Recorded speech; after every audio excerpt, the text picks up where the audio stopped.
సేవకునికి ఏం కావాలి? సరి అయిన సేవ చేయడానికి ఏం కావాలి? పరిశుద్ధాత్మ శక్తి, పరిశుద్ధాత్మ అభిషేకం కావాలి.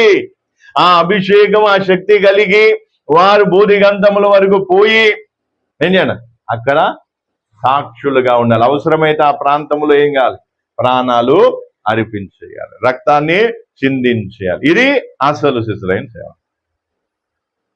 కానీ మనది ఎట్లుంటది? మన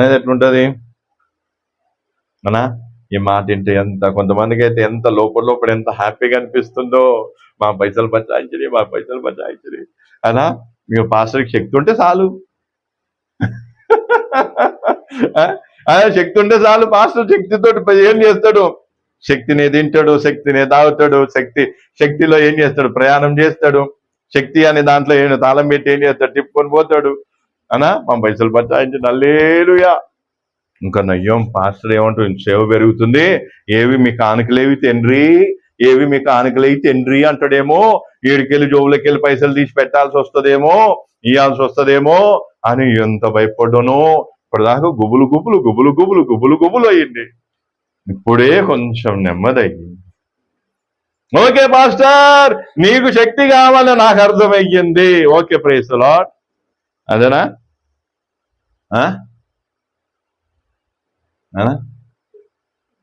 అందుకే కొంతమంది ఏం చేస్తారు అంట, పాస్టర్ పైసలు ఉంటేనే సేవ చేస్తాడు, పైసలతోనే సేవ జరుగుతుంది. అది మూర్ఖపు ఆలోచన అంట.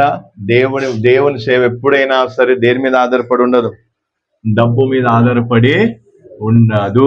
ఒకవేళ డబ్బును ఆధారం చేసుకొని సేవ చేస్తే అదేం కాదు, ఆత్మ ప్రేరేపణ ద్వారా, ఆత్మాభిషేకం ద్వారా, ఆత్మశక్తి ద్వారా చేసే సేవ కాదు. సేవలో డబ్బు అవసరమే కావచ్చు, కానీ ఆ డబ్బు ఏమైతుంది? శక్తికి మించి ఉంటుందా? శక్తికి తక్కువ ఉంటుందా? శక్తి ఎక్కడుంది? గుండెల్లో. డబ్బు ఎక్కడుంది? అదే. ఈరోజు మన పరిస్థితి ఏంటిది? మన పరిస్థితి అంటే చాలా మంది పరిస్థితి ఎట్లుంది?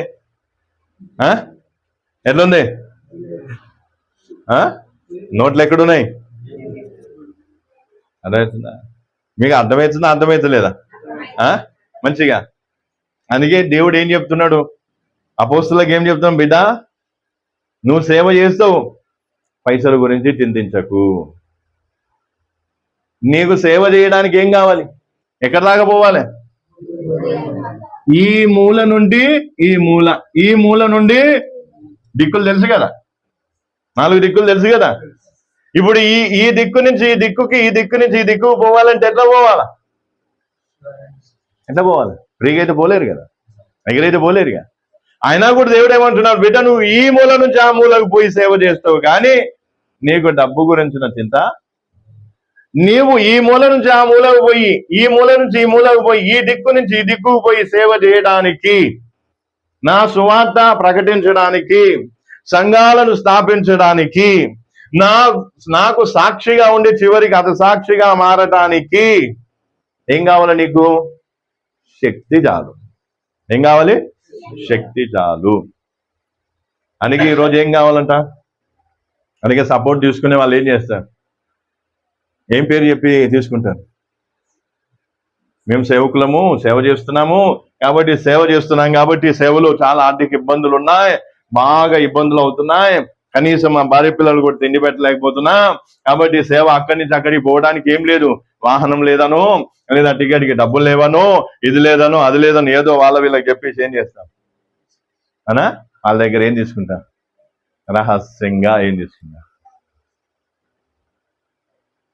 రహస్యంగా ఈ పాస్టర్ తెలియకుండా ఆ పాస్టర్ నుంచి ఆ పాస్టర్ అట్లా దగ్గర డబ్బులు తీసుకొని, ఆ డబ్బులన్నీ తీసుకుపోయి ఏం చేస్తారు? సేవలు ఏమైనా ఖర్చు పెడతారా? అది వాళ్ళు ఏం చేస్తారు? ఒకవేళ 10,000 వచ్చినాయి అనుకో, 1,000 రూపాయలు ఖర్చు పెడతారు. 1,000 రూపాయలు ఎట్లా? 10 మందిని పిలుస్తారు, అన్నాలు పెడతారు, ఫోటోలు తీసి ఏం చేసిన, ఇక్కడ పలానా చోట మీటింగ్ చేయని, పలానా చోట పలానా అన్ని దొంగ సమాచారాలు. అందుకే ఈరోజు అర్థం చేసుకోవాల్సింది ఏంటిది? ఈ మూల నుండి ఈ మూలకు, ఈ దిక్కు నుండి ఈ దిక్కు పోవడానికి ఏది కావాలి? ఇది ఆత్మీకులకు మాత్రమే అర్థమవుతుంది, అందరికీ అర్థమయ్యేది. ఇప్పటికీ గోక్కుంటుండే, ఇది ఎక్కడి అది అట్లెట్లుంటది, టికెట్కి పైసలు వద్దా, టికెట్కి పైసలు వద్దా అని. అవునా కదా? అది ఎవరు ఆలోచన చేస్తారు? ఆత్మీకులకు ఏముండదు. ఆత్మీకులకు ఏమొస్తుంది? శక్తి విలువ తెలుస్తుందా? పరిశుద్ధాత్మ శక్తి కావాలి. పరిశుద్ధాత్మ శక్తితో నువ్వు అడుగులు వేసినప్పుడు అప్పుడు దేవుడు ఏం చేస్తాడు? కావాల్సిందంతా ఎక్కడ తీసుకొస్తుంది? కావాల్సిందంతా ఎక్కడ తీసుకొస్తాడు? కాళ్ళ దగ్గరికి తీసుకొస్తాడు. హల్లెలూయా. కానీ ఈరోజు మన పరిస్థితి ఏంటిది? చాలా మంది పరిస్థితి ఏంటిది? డబ్బులు ఉంటేనే బయటికి కదులుతాం. చలో ఈ నుంచి కాజీపేట పోవాలి, కాజీపేట నుంచి కాజీపేట లేదా వరంగల్, నుంచి అక్కడికి ఎంత అవుతుంది? బస్సుకి అయితే ఇంత, ట్రైన్కి అయితే ఇంత, ఆటోకి అయితే ఇంత, దీనికైతే ఇంత, అన్ని లెక్కలు పెట్టుకొని మళ్ళీ ఆ నుంచి ఇడికి మళ్ళీ ఇంత ఇంత ఇంత ఇంత లెక్కలు పెట్టుకొని అప్పుడు బరాబర్ పోనీకి రానికి ఉంటే అప్పుడు బయటికి వేస్తాడు. అప్పుడు బయటికి. అది ఎవరు చేసేది? డబ్బును ఆధారం చేసుకొని సేవ చేసేవాళ్ళు చేసే పని. కానీ శక్తిని ఆధారం చేసుకొని, పరిశుద్ధాత్మ అభిషేకాన్ని, పరిశుద్ధాత్మ శక్తిని ఆధారం చేసుకొని సేవ చేసేవాళ్ళు ఏమంటారు? పొద్దున్నే లేస్తారు, మంచిగా స్నానం చేస్తారు, మంచి బట్టలు వేసుకుంటారు, ఏం చేసుకుంటారు? బ్యాగ్ తగిలించుకుంటారు. ఈ బ్యాగ్ తగిలించుకొని ఏం చేస్తారు? పోతున్నాం. ఎడికి పోతున్నా? సేవకు పోతున్నాం. భార్య ఏమంటది? ఏందయ్యా 2-3 రోజులు తిండి తిప్పలు లేదు, కనీసం ₹1-2 కూడా లేవు, ఏడికి పోతున్నాం అంటే ఏం చేస్తా? పోతున్నా. దేవుడు ఇస్తేనేమో బస్సు ఎక్కుతా, దేవుడు ఇస్తేనేమో ట్రైన్ ఎక్కుతా, లేదంటే 2 కాళ్ళ 11 నెంబర్ బస్సు. ఏం బస్సు?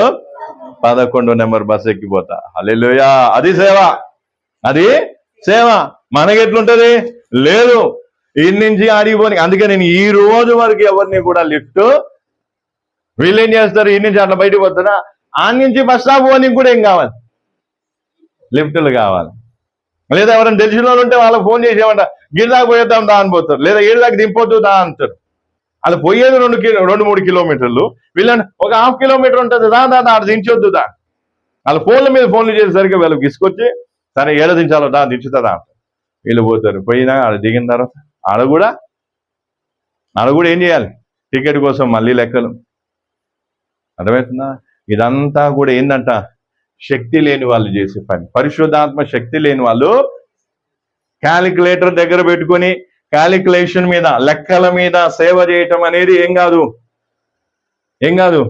దేవుని చిత్తం.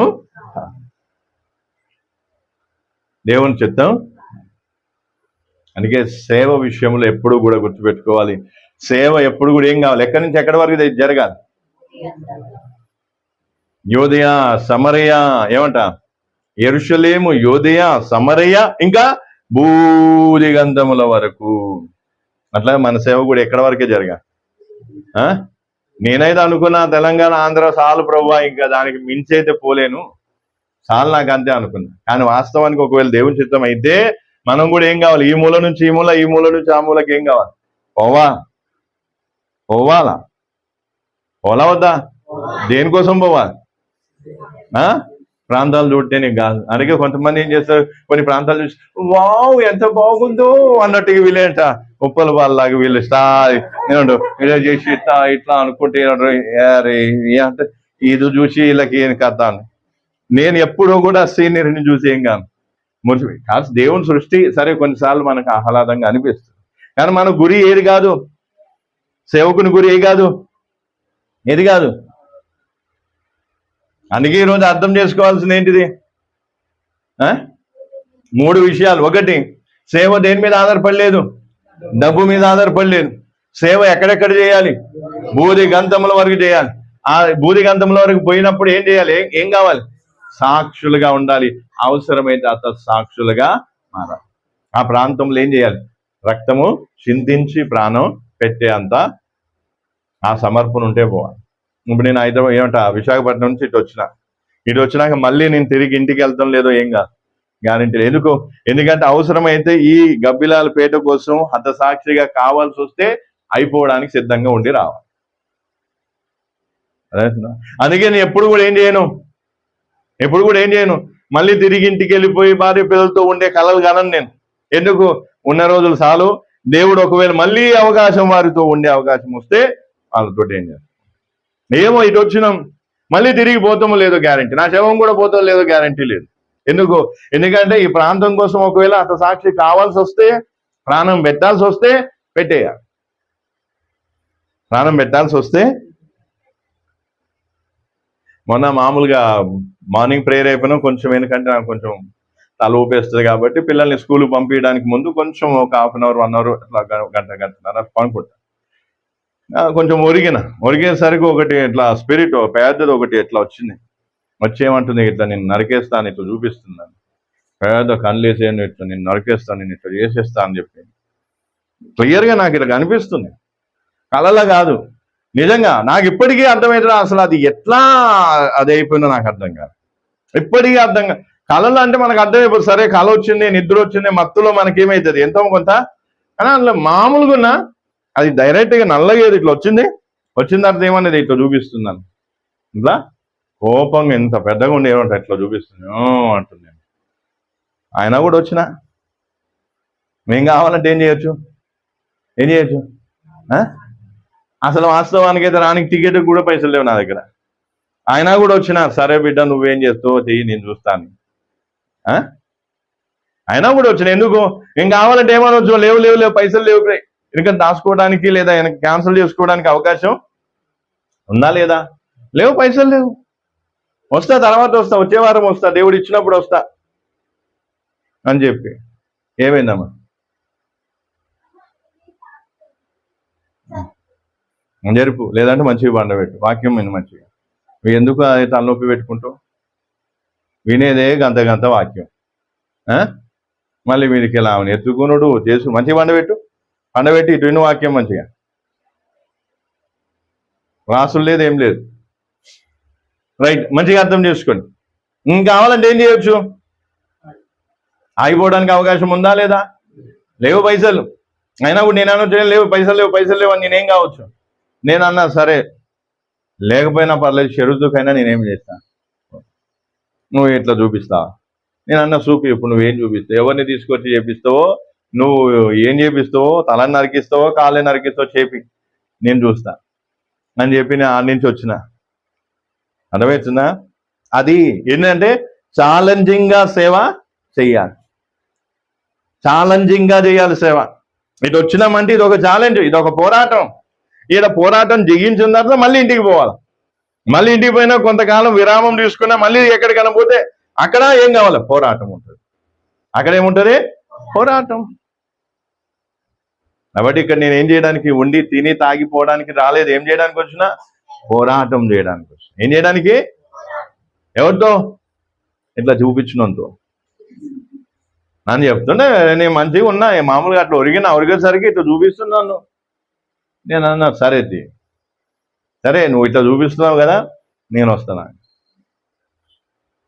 దాన్ని పట్టుకుంటా ఇప్పుడు, అవునా? దాన్ని పట్టుకొని ఏం చేయాలి? దాన్ని అరెస్ట్ చేసి అప్పుడు నేను కూడా చూపిస్తా, బిడ్డ ఇగో నేను కూడా అంటే ఇట్లా. అది ఇంకా అప్పుడు కాలబేరంకి వస్తుంది. కాలబేరంకి వచ్చి వదిలి కాలు పట్టుకుంటానికి దండం పెడతా. కానీ పోరాటంలో ఉన్న మజా ఎట్లుంటుంది అంటే, ఎంత ఆనందం ఉంటుంది అంటే అంత ఆనందం. అవునా? కొన్నిసార్లు అది రుబాబు చేస్తుంది. అంటే నేను అంటా, చూసుకో జాగ్రత్త అనగా మళ్ళీ ఏమైపోతుంది, దానికి అర్థమైపోతుంది. అందుకే ఇప్పుడు ఏం చేయాలి? దేన్ని పట్టుకోవాలి? సీక్రెట్ చెప్పేసిన నేను పట్టుకోవడానికి వచ్చిన, దేంతో పోరాటం చేయడానికి వచ్చిన, ఇలా చెబితే ఇట్లా. సరే, అందుకే నేను ఏం చేసిన, పని కట్టుకొని మరి వచ్చిన. కావాలంటే నా దగ్గర లేవు, ఎందుకో మరి ఉన్నట్టుండి మొత్తం ఒకటేసారి అన్నీ ఏమైపోయినాయి. ఓకే, దేవుని స్తోత్రం అనుకున్నా. అయితే ఇక దేవుని దేవాలు ఏదో కొంచెం అట్లా ఏదో ఇక్కడ దాకా వచ్చినాం. ఇంకా ఎంతవరకు పోతుందో, ఎట్లా పోతుందో తెలియదు. అందుకే ఇప్పుడు అర్థం చేసుకోవాల్సింది ఏంటిది? సేవ ఎప్పుడు కూడా దేని మీద ఆధారపడి ఉండదు. ఎన్నడూ కూడా డబ్బు మీద ఆధారపడి ఉండద్దు.